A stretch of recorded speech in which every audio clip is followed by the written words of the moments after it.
बिस्मिल्लाहिर्रहमानिर्रहीम अस्सलामुअलैकुम वरहमतुल्लाहि वबरकातुहू। उम्मीद है दोस्तों सब खैर व आफियत से ही होंगे। आज के अपने इस वीडियो के अंदर हम CS 101 के 10 मॉड्यूल्स कवर करेंगे। मॉड्यूल नंबर 176 से लेकर मॉड्यूल नंबर 185 तक। सबसे पहले हम मॉड्यूल नंबर 176 की बात करते हैं, जिसमें CS इम्पैक्ट ऑन सोसाइटी, मतलब कंप्यूटर साइंस का आपकी सोसाइटी के ऊपर, आपके माशरे के ऊपर क्या इम्पैक्ट है। अब उसके पॉजिटिव इम्पैक्ट भी बताए जाएंगे और नेगेटिव इम्पैक्ट भी बताए जाएंगे। सबसे पहले दोस्तों, अगर हम कंप्यूटर साइंस के पॉजिटिव इम्पैक्ट की बात करें तो सबसे पहला जी, it has improve the communication between people. कि जनाब कंप्यूटर साइंस की वजह से आपके लोगों के दरमियान जो कम्युनिकेशन है वो बहुत ही इम्प्रूव्ड हो गई है। मतलब आप बहुत ही फास्टली लोग एक दूसरे के साथ जो है वो कम्युनिकेट करते हैं with the help of computer science. Increased access to educational information via the internet. अब जो स्टूडेंट्स हैं वो अपनी एजुकेशन यानी अपनी तालीम को जो है वो इंटरनेट के थ्रू बहुत ही उसकी इन्फॉर्मेशन बहुत ही ईजी वे में जो है वो जल्दी से कलेक्ट कर लेते हैं। Increased productivity of people as now their manual work as reduced significantly. अब जो लोग हैं वो अपनी आउटपुट जो है वो बहुत जल्द क्रिएट कर लेते हैं एज़ कम्पेयर टू मैनुअली। पहले लोग जो है मैनुअली काम करते थे, बहुत टाइम लगता था उनको एक चीज़ जो है वो अपनी आउटपुट जनरेट करने पे। अब जो है चूँकि लोग जो है वो कंप्यूटर का इस्तेमाल करते हैं और वही काम जो आप आगे महीनों में करते थे, अब वो वही काम आप चंद दिनों में जो है वो कंप्लीट करके रख लेते हो। Exponential business growth. इसके अलावा दोस्तों कंप्यूटर साइंस की वजह से आपका जो बिज़नेस है वो बहुत ज़्यादा फास्टली ग्रो हो रहा है। जैसे आप अभी देख रहे हैं कि पहले ज़मानों में क्या होता था कि बिज़नेस बहुत कम ग्रो करते थे। क्यों? क्योंकि तब कोई एडवर्टाइजमेंट नहीं थी होती, तब कोई जो लोग जो है वो प्रमोशन नहीं थे करते। लेकिन अब जो है वो इंटरनेट के थ्रू या आपके कंप्यूटर साइंस के थ्रू लोग जो है वो अपनी एडवर्टाइजमेंट करते हैं, प्रमोशन करते हैं, जिसकी वजह से बिज़नेस जो है वो बहुत ज़्यादा ग्रो कर रहा है। फास्टर रिस्पॉन्स टाइम्स, यानी अब जो है आगे दोस्तों आप जो है किसी को अगर फ़र्ज़ करो आपने कोई मैसेज डिलीवर करना तो आप ख़त लिखते थे और ख़त पहुँचते पहुँचते कितने दिन लग जाते थे। लेकिन अब जो है वही काम आप नैनो सेकंड के अंदर कर लेते हो। इधर से आप जितना मर्जी अपना आपने टेक्स्ट किसी को सेंड करना है, आप यहाँ से लिखो, उसको ईमेल कर दो, आप उसको जो है मैसेज कर दो, आप उसके साथ चैट कर लो, तो क्विकली विद इन वन और 2 सेकंड आपका जो मैसेज है वो अगले बंदे तक डिलीवर कर दिया जाता है। तो मतलब इसका जो रिस्पॉन्स टाइम है वो बहुत ही फास्ट हो चुका है। अब इसके नेगेटिव इम्पैक्ट की बात करते हैं कि मतलब बुरे असरात क्या हैं, कि कंप्यूटर साइंस की वजह से कौन कौन से ऐसे बुरे असरात हमारी सोसाइटी के ऊपर जो पड़े हैं। तो पहला जी, people are working in sitting position. मतलब अब जो है हर वक्त लोग बैठ के काम करते हैं और लोग बहुत ही क्या हो गए हैं, सुस्त हो गए हैं कंप्यूटर साइंस की वजह से। Next, exposure to inappropriate material via the internet. लोग जो है बहुत ही बैड जो वेबसाइट्स हैं, बैड जो मटेरियल इंटरनेट के ऊपर, उसको देख देख कर मतलब उनके अंदर एक बुरी आदतें जो है वो जन्म ले रही हैं। जैसे आप देख रहे हो हमारे माशरे के अंदर जो जवान लड़के और लड़कियां हैं उनके अंदर बहुत ही बैड जो हैबिट्स हैं वो इंक्रीज़ हो रही हैं। क्यों? क्योंकि इसकी वजह सिर्फ और सिर्फ इंटरनेट के ऊपर बैड वेबसाइट्स या बैड मटेरियल है। Increased crime and access to private information. और दोस्तों दिन ब दिन जो है क्राइम्स जो आपके जो प्राइवेट इन्फॉर्मेशन है वो लीक बहुत ज़्यादा फास्टली हो रही है, क्योंकि इंटरनेट की वजह से लोग जो है एक दूसरे की जो पर्सनल इन्फॉर्मेशन है वो लीक कर रहे हैं। Hacking bank accounts and transfer money to your account. इसके अलावा दोस्तों जो इसका बैड इम्पैक्ट ये भी है हमारी सोसाइटी के ऊपर। लोग जो है वो घरों में बैठकर इजीली जो है किसी के भी बैंक अकाउंट को हैक करते हैं और वहाँ से अब जो उसकी मनी है, जो उसके अमाउंट है वो ट्रांसफ़र कर लेते हैं किसी भी अकाउंट के अंदर। People are now over dependent on technology. लोग जो हैं वो बहुत ज़्यादा हद तक जो है वो इंटरनेट के ऊपर डिपेंड हो गए हैं, वो टेक्नोलॉजी के ऊपर डिपेंड कर गए हैं। अब वो कुछ भी खुद से मैनुअली करना नहीं चाहते। तो ये कुछ बैड इम्पैक्ट्स थे दोस्तों, जिसकी वजह से हमारे माशरे में कुछ बुरे असरात भी पड़े हैं कंप्यूटर साइंस की वजह से। नेक्स्ट बात करते हैं CS impact on health. Computer science के दोस्तों आपकी हेल्थ के ऊपर क्या असर पड़ा है, उसके पॉजिटिव इम्पैक्ट वाले देखते हैं, फिर नेगेटिव इम्पैक्ट देखेंगे। दोस्तों आपकी हेल्थ के ऊपर, आपकी सेहत के ऊपर जो कंप्यूटर साइंस का पहला जो पॉजिटिव इम्पैक्ट पड़ा है वो है जी easy access to online health centres. मतलब आप जो है कंप्यूटर साइंस की वजह से बहुत ही ईजीली जो है वो ऑनलाइन घर बैठ के हॉस्पिटल्स या जो हेल्थ सेंटर हैं उनको फाइंड कर सकते हैं। We can take online appointment. आप जो है डॉक्टर्स की अपॉइंटमेंट ऑनलाइन घर बैठ के ले लेते हैं, अब कोई आपको जो है वो चल के जाना नहीं पड़ता। We can receive reports via email at home. आप जो है डॉक्टर जो रिपोर्ट्स आपको देना चाहते हैं वो आपको अब जाके लेनी नहीं पड़ती, बल्कि आप घर ईमेल के थ्रू ही इसे रिसीव कर लेते हो। Hospitals can be manage more efficiently, जो आपके अस्पताल है वो बहुत ही अच्छे से अपना वर्क जो है वो मैनेज कर लेते हैं with the help of computer science. Online health tips issues are available, आपकी जो डिफरेंट डॉक्टर्स हैं वो अपनी जो डिफरेंट तरह की हेल्थ की टिप्स हैं जो उसके रिलेटेड जो इश्यूज़ हैं वो आपको ऑनलाइन गाइड कर देते हैं। Health news can be viewed online, आप जो है यूट्यूब के थ्रू या डिफरेंट ऑनलाइन जो वीडियो शेयरिंग एप्लीकेशंस हैं या सॉफ्टवेयर हैं उनके थ्रू जो है वो ऑनलाइन ही हेल्थ की डिफरेंट न्यूज़ को जो है वो व्यू कर सकते हैं, देख सकते हैं। अब दोस्तों इसके कुछ नेगेटिव इम्पैक्ट भी हैं, मतलब हमारी जो सेहत है उसके ऊपर कंप्यूटर साइंस के कुछ नेगेटिव इम्पैक्ट क्या हैं। टाइपिंग टू मच, मतलब आपको बहुत ज़्यादा टाइपिंग आप टाइपिंग करना शुरू हो गए जिसकी वजह से आपके जो हैंड्स हैं उनके अंदर इशू क्रिएट हो रहा है, पहला नेगेटिव इम्पैक्ट। दूसरा negative impact, eye is not meant to look 2D for long amount of time, this increase the risk of eye disease, मतलब जिस आप जो है हर वक्त आप बैठ के अपनी मोबाइल या अपना इंटरनेट जो है वो अपने लैपटॉप या पीसी देखते रहते हैं जिसकी वजह से आपकी जो नज़र है उसके ऊपर इसका बुरा असर पड़ रहा है। Hearing loss in more common in their listening to high volume music on computer, मतलब आप जो है हर वक्त जो है वो अगर हाई वॉल्यूम के अंदर कंप्यूटर के ऊपर म्यूज़िक सुनेंगे या आप जो है वो जो है ना वो वॉल्यूम बहुत ही हाई रखकर जो है वो वीडियोस देखेंगे तो जिसकी वजह से आपकी जो हेयरिंग मतलब सुनने की जो ताकत है वो भी उसके ऊपर भी असर पड़ेगा। सोशल आइसोलेशन, आपका जो ज़िंदगी है वो दिन ब दिन ख़राब होती जा रही है। कम्युनिकेशन इश्यूज़, आपकी जो कम्युनिकेशन है बातचीत है एक दूसरे के दरमियान उसके बहुत ही इशू पैदा हो रहे हैं, मतलब अब आप जो है वो इंटरनेट के थ्रू जो है वो चूँकि बातचीत करते नहीं हो लिहाजा आपकी जो कम्युनिकेशन स्किल्स हैं वो बहुत ही डाउन हो रही हैं।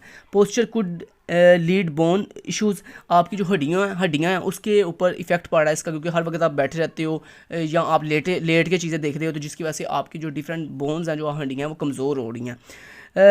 Radiations damage when the device is running, कहता है जो आपकी जनाब जो रेडिएशंस हैं डिवाइस की उसकी वजह से आप की जो डिफरेंट अज़ाएँ हैं बॉडी के उनके ऊपर इसके जो है वो बुरे असरात पड़ रहे हैं।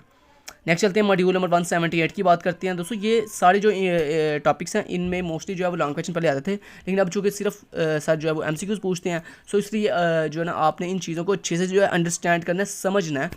अगर ये शॉर्ट में सर पूछ भी लेते हैं तो कोई इशू वाली बात नहीं है, आप इनको अच्छे से कर सकते हैं क्योंकि मैं सिर्फ वही चीज़ें आपको पढ़ा रहा हूँ जो आपके पेपर की पॉइंट ऑफ व्यू से बहुत इंपॉर्टेंट है।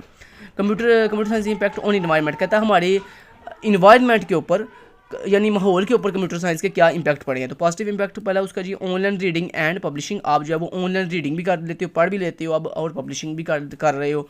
American use about 680 pounds of paper पर पर्सन पर ईयर, जो अमेरिका है दोस्तों वो आपके ये बहुत इंपॉर्टेंट MCQs हैं, इनको अच्छे से कीजिएगा कि आपको MCQs में सर पूछ लेते हैं कि अमेरिका ने कितने पाउंड्स ऑफ पेपर जो है यूज़ करता है पर ईयर पर पर्सन के लिए, तो ये आपका इंपॉर्टेंट MCQs आ सकता है। इसके बाद this amount to about 85 million tons of paper और 2 बिलियन ट्रीज़। दोस्तों चूँकि आप जो है पहले काम करते थे मैनुअली, जब आप मैनुअली काम करते थे तो आपको पेपर के ऊपर लिखने के लिए कितने मिलियन 85 मिलियन टन जो है वो आपको नीड होती थी पेपर्स की, और उन पेपर्स को बनाने के लिए 2 बिलियन ट्रीज़ जो हैं वो आपको काटने पड़ते थे। तो अब जो है ऐसा कुछ नहीं है, इसलिए हमारा जो इस कंप्यूटर साइंस है इसकी वजह से हमारे पॉजिटिव इम्पैक्ट ये पड़े हैं हमारे माहौल के ऊपर कि हमें अब ना तो ट्रीज़ काटने पड़ते हैं ना ही हमें जो है पेपर बनाने पड़ते हैं उसके लिए manually. Next, the average American household throw away 13,000 piece of papers, मतलब वो कहता है एक घर के अकॉर्डिंग अगर हम अमेरिका के एक हाउस होल्ड के अकॉर्डिंग चलें तो उसकी एवरेज तकरीबन 13,000 पीस ऑफ पेपर जो है वो हमें दरकार होते थे। Due to the usages of computer, कहता है कंप्यूटर के इस्तेमाल की वजह से the above waste of tree is minimising a world, कहता है अब जो है कंप्यूटर की वजह से हमारे लिए आसानी ये हो गया कि हमें ना तो कोई ट्री काटना पड़ता है ना ही हमें पेपर जो है वो प्रोडक्ट करने पड़ते हैं, बनाने पड़ते हैं। नेक्स्ट चलते हैं, इसके हमारे इन्वायरमेंट के ऊपर कुछ नेगेटिव इम्पैक्ट भी है कंप्यूटर साइंस की, जिसकी जो कि क्या है जी, in office people print unnecessarily, जो लोग हैं वो अब जो है वो फजूल में बैठकर ऑफिस के अंदर जो है वो प्रिंट निकालते रहते हैं जो कि जिनके में नीड ही नहीं होती। ठीक है, तो ये पहला नेगेटिव इम्पैक्ट है। Computer are made from heavily material, कहता है जो कंप्यूटर है चूँकि वो हैवीली मटेरियल्स को यूज़ करते हुए चीज़ों को क्रिएट करता है या खुद उसको बनाया जाता है हैवीली मटेरियल्स को यूज़ करते हुए, तो उसकी वजह से हमारी जो एयर है उसमें दोस्तों पोल्यूशन जो है वो क्रिएट हो रहा है। Then e waste is send to developing countries, कहता है ई वेस्ट मतलब इलेक्ट्रॉनिक जो वेस्ट है वो हमारे डेवलपिंग कंट्रीज़ को सेंड किया जाता है, ये इसका नेगेटिव इम्पैक्ट है। The extract them by burning the subsequent and that process released hazardous smoke into the air, कहता है हम जो है वो जो स्मोक है उसकी वजह से हमारी से जो सब सीक्वेंस हैं वो बर्निंग मतलब जल रहे हैं, ठीक है जी। उसके बाद people present around the e waste gain disease का मतलब जो हमारे पास ई वेस्ट है, मतलब जो इलेक्ट्रॉनिक वेस्ट है उसकी वजह से हमारे डिफरेंट तरह के जो डिजीज़ हैं, जो बीमारियां वो दोस्तों जन्म ले रही हैं, जिसमें स्किन कैंसर है, ब्रेन डैमेज हो रहे हैं, लंग कैंसर हो रहा है और किडनी डिजीज़ हो रही हैं, ठीक है। तो ये डिफरेंट डिजीज़ हैं जो आपके ई वेस्ट मतलब इलेक्ट्रॉनिक वेस्ट की वजह से हो रहे हैं। उसके बाद usages of energy has also increased with the use of computer. कहता है जितना ज़्यादा हम कंप्यूटर को अब इस्तेमाल कर रहे हैं उतना ही ज़्यादा हमारी जो एनर्जी है वो usages of energy has also increase, कहता है हमारी जो एनर्जी है वो इंक्रीज हो रही है, ठीक है जी। Next CS impact ethical issues, कहता है एथिकल के ऊपर हमारे डिफरेंट जो इश्यूज़ हैं कंप्यूटर साइंस की वजह से, कहता है उसमें पहला जी प्राइवेसी, हमारे प्राइवेसी के इश्यूज़ आ रहे हैं। इनके सिर्फ आपने जस्ट नाम याद करने हैं या इसका सिर्फ आपको कंसेप्ट याद होना चाहिए दोस्तों। उसके बाद आ जाता है डिजिटल ऑनरशिप। दोस्तों डिजिटल ऑनरशिप की का जो इशू है वो भी हमारा कंप्यूटर साइंस की वजह से क्रिएट हो रहा है। डाटा गैदरिंग का इशू जो है वो क्रिएट हो रहा है। उसके बाद जनाब ये डिफरेंट इशूज़ हैं, सिर्फ आपने इनको अच्छे से जो है वो इनके नाम याद कर लेने हैं, ठीक है जी। उसके बाद नेक्स्ट अगर दोस्तों हम चले मॉड्यूल नंबर 180 के ऊपर, तो software licences and information privacy, कहता है सॉफ्टवेयर लाइसेंस क्या होती है और इन्फॉर्मेशन प्राइवेसी क्या होती है। इंपॉर्टेंट एमसीक्यूज यहाँ पे पहला जी कि जनाब डाटा प्राइवेसी क्या होती है। डाटा प्राइवेसी दोस्तों असल में इन्फॉर्मेशन प्राइवेसी ही होती है, ठीक है जी। अब ये क्या इसके बारे में उस थोड़ी सी डिटेल बताने का था। इन्फॉर्मेशन प्राइवेसी ये इंपॉर्टेंट एमसीक्यूज पहले बहुत दफ़ा आया है आपका कि डाटा प्राइवेसी को क्या कहा जाता है। तो डाटा प्राइवेसी को इन्फॉर्मेशन प्राइवेसी ही कहा जाता है।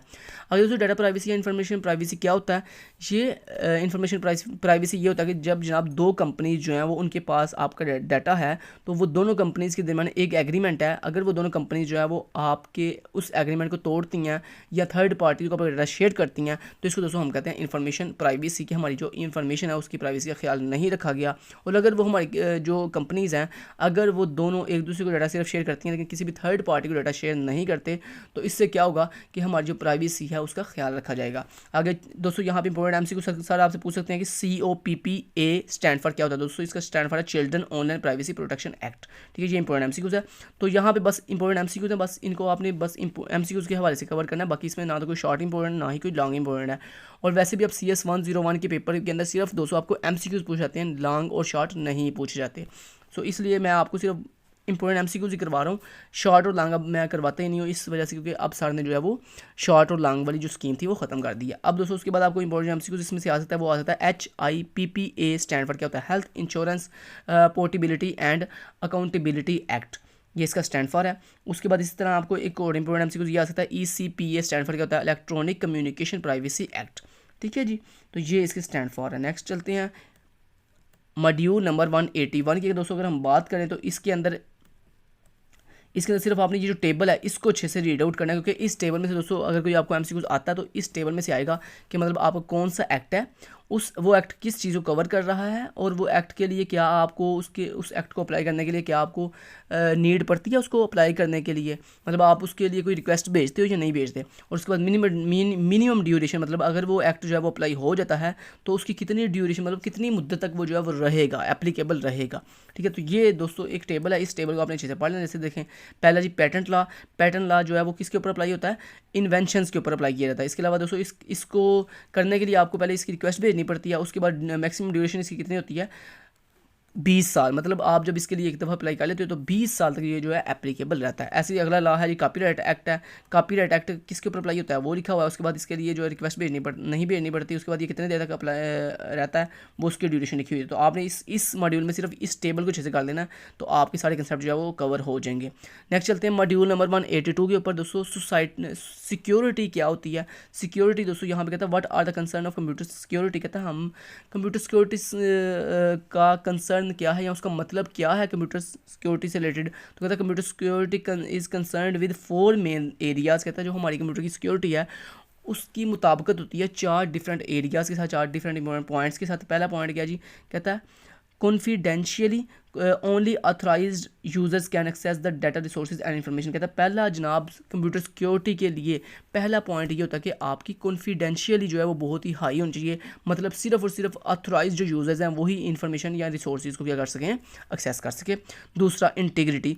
दोस्तों आपके कंप्यूटर की सिक्योरिटी के अंदर दूसरा जो पॉइंट है इंपॉर्टेंट वो है जी इंटीग्रिटी, कि कंप्यूटर सिक्योरिटी के अंदर जो दूसरी चीज़ हम मलहूज़ खातर रखते हैं या जिसका ख्याल रखते हैं वो होती है इंटीग्रिटी। इंटीग्रिटी का दोस्तों मतलब ये होता है only authorise user should be able to modify the data when needed, कि जनाब जो आपके ऑथराइज यूज़र हैं, जो आपके मतलब ऐसे यूज़र जिनके पास लॉगिन है आपके अकाउंट की, तो कहता है वो जो ऑथराइज यूज़र हैं सिर्फ वही आपके डाटा को मॉडिफाई कर सकें अगर नीड हो उसकी, तो कोई और बंदा उसको आपके डाटा को जो है वो ना कर सके, मॉडिफाई ना कर सके। उसके बाद अवेलेबिलिटी। दोस्तों कहता है data should be available to users when needed. कहता है जनाब जो आपका डाटा है वो सिर्फ तब ही अवेलेबल हो जब उसकी ज़रूरत हो। उसके बाद अथेंटिकेशन। कहता है जो आपकी अथेंटिकेशन है, मतलब क्या जनाब ये जो बंदा अकाउंट को एक्सेस करने की कोशिश कर रहा है, क्या ये बंदा वैलिड है या इनवैलिड बंदा है, क्या ये लीगल बंदा है या इलीगल बंदा है। तो ये दोस्तों इसका मतलब है अथेंटिकेशन। कहता है दोस्तों यहाँ पे इस क्वेश्चन का यही मतलब था कि कंप्यूटर की सिक्योरिटी के अंदर हम चार इन जो है चीज़ों को जो है वो मेंटेन करते हैं,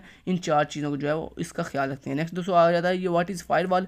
अब ये फायरवॉल क्या होती है इसको आपने खुद पढ़ लेना अच्छे से, लेकिन मैं इसका कंसेप्ट आपको दे देता हूँ। चले मैं खुद भी आपको बता देता हूँ उसके बारे में। कहता है firewall is a security consequence piece of hardware or software. कहता है बेसिकली फायरवॉल एक हमारे पास पीस ऑफ हार्डवेयर होता है या ये एक सॉफ्टवेयर होता है that sits between the internet and your network with a single minded task. कहता है जनाब ये वर्क कहाँ पे करता है, हमारे इंटरनेट और हमारे जो लोकल एरिया नेटवर्क होता है उसके दरमियान काम करता है। Preventing them from getting to us. कहता है ये हमारी जो प्रिवेंटिंग है, मतलब जो हमारा डाटा इन हो रहा है, जो आउट हो रहा है, उसको जो है प्रिवेंट करता है, उसको हासिल करता है। The firewall acts as a security guard. कहता है ये बेसिकली एक सिक्योरिटी गार्ड की तरह काम करता है बिटवीन द इंटरनेट के दरमियान और आपकी लोकल एरिया नेटवर्क के दरमियान।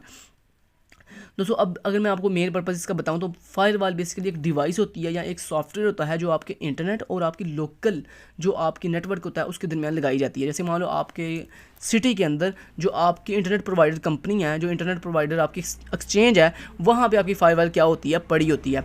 अब ये फायरवॉल क्या करती है, फायरवॉल बेसिकली दोस्तों ये करती है कि फायरवॉल के ऊपर हम हर वो इन अप्रोप्रिएट जो कीवर्ड्स हैं जो कि हम चाहते हैं कि लोग सर्च अगर करें तो उनको वो चीज़ जो है वो दिखाई ना दे, वो कीवर्ड्स हम जो है फायरवॉल के अंदर पहले से ऐड कर देते हैं। जैसे कोई बंदा वो वाले कीवर्ड जो सर्च करता है तो फायरवॉल जो क्या करती है, फायरवॉल चेक करती है क्या ये वो वाला कीवर्ड तो नहीं जिसको हमने ब्रेक डाउन किया हुआ है। तो अगर दोस्तों आपका जो कीवर्ड है अगर वो फायरवॉल के अंदर मौजूद कीवर्ड के साथ मैच कर जाए तो फायरवॉल आपकी उस चीज़ को जो है क्या कर देती है, डिनाई कर देती है, मतलब उसको आगे मूव नहीं करने देती।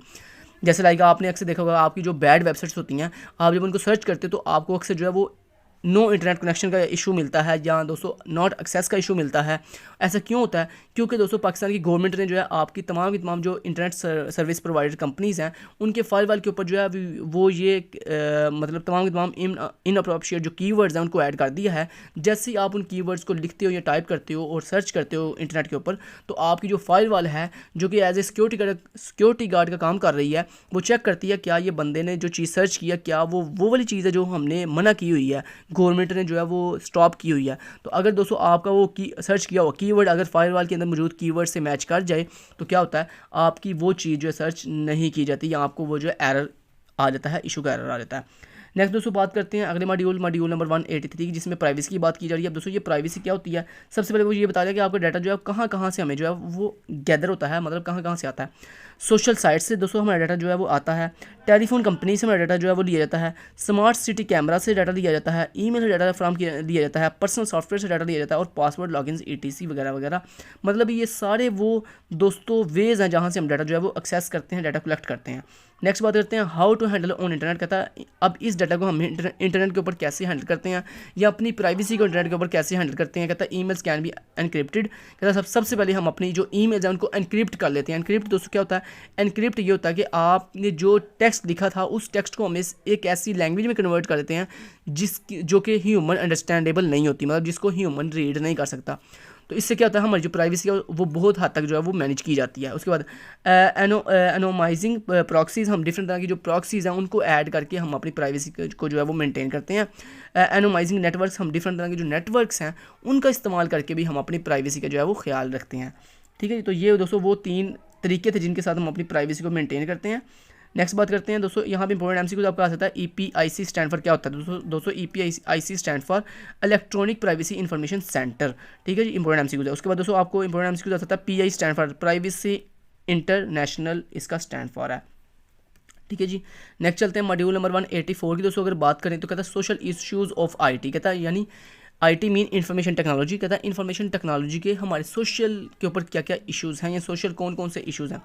सबसे पहले दोस्तों जो पहला इशू है, आपने सिर्फ इन इश्यूज़ के नाम याद करने हैं, यानी थोड़ा सा कंसेप्ट आपको पता होना चाहिए दोस्तों। सबसे पहला इशू है जी कम्युनिकेशन ब्रेकडाउन। दोस्तों हमारे IT का जो पहला जो एक सोशल इशू है वो है जी कम्युनिकेशन ब्रेकडाउन, मतलब जो हमारी कम्युनिकेशन है उसका ब्रेकडाउन हो सकता है। मतलब लाइक हम दो बंदे बात कर रहे हैं तो during the signal low signal की वजह से हमारी जो बातचीत है, जो हमारी कम्युनिकेशन है वो क्या हो सकती है, ब्रेकडाउन हो सकती है, कट हो सकती है। ये इसका पहला इशू है। दूसरा इशू डिफेमेशन ऑफ कैरेक्टर। दोस्तों हम जो है वो किसी डिफेमेशन ऑफ कैरेक्टर का दोस्तों मतलब ये होता है कि हाँ एक पर्सन है जो बहुत ही फेमस है, लाइक कोई एक्टर हो गया या कोई आलिम हो गया या कोई भी फेमस पर्सन है, हम उसको जो है वो क्या करते हैं, हम उसको डिफेम करते हैं, मतलब हम उसको जो है बुरा भला कहते हैं इंटरनेट के ऊपर या उसके बारे में नेगेटिव जो है बातें करते हैं। तो दोस्तों ये भी हमारे पास क्या है जी IT के अंदर एक बहुत बड़ा इशू है।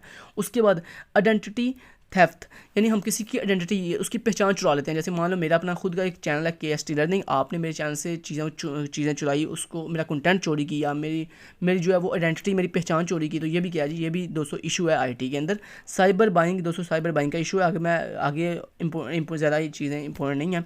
उसके बाद ये वो चीज़ कंसेप्ट है जो आपको पहले से पता है। उसके बाद गेमिंग एडिक्शन, मतलब आपको गेमिंग की लत पड़ जाती है, आदत पड़ जाती है बुरी, आप हर वक्त बैठ के गेमिंग खेलते रहते हो। प्राइवेसी, दोस्तों आपकी प्राइवेसी का ख्याल नहीं रखा जाता इंटरनेट की दुनिया के अंदर, ठीक है। ये डिफरेंट तरह के वो इश्यूज़ हैं जो आपको फेस करने पड़ रहे हैं किसके अंदर, IT इंफॉर्मेशन टेक्नोलॉजी की दुनिया के अंदर। उसके बाद हेल्थ एंड फिटनेस, आपको हेल्थ एंड मतलब सेहत और आपकी जो फिटनेस है उसका इशू आ रहा है। उसके बाद आपकी एजुकेशन का इशू आ रहा है। उसके बाद टूरिस्ट एंड